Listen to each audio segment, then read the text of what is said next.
Then again, go into it. Come on, guys. Come on, guys. More tempo in 10. 9.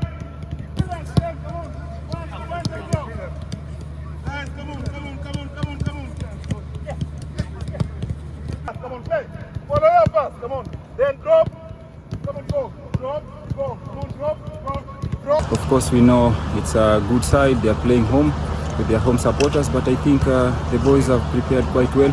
We are ready for the big game tomorrow, and we are optimistic for positive results.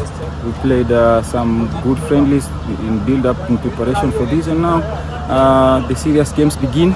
Like you said, the mood is quite well, and the boys have prepared physically, mentally, and we know it's not going to be an easy side, but these kind of games, you have to play them and you have to win them if you want to qualify. It's difficult now for us because comparing to the other games, so our back line is totally missing.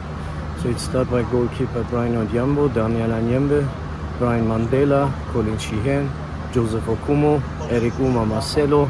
So this is really tough for us because we played all the time together.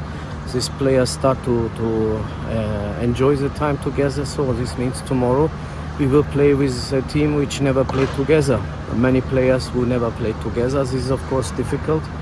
And but in the end, there will be 11 Kenyan boys on the field who will give their best. About this, I'm sure. Yeah, they have to understand that this is not a sprint; it's a marathon. So, and it takes more than 2 years till it's finished. Therefore, it's not. We want to start well. This is no question about it. But most important is how we finish. It's more important how we finish than we start. This is all around, like I said, about the result in the end.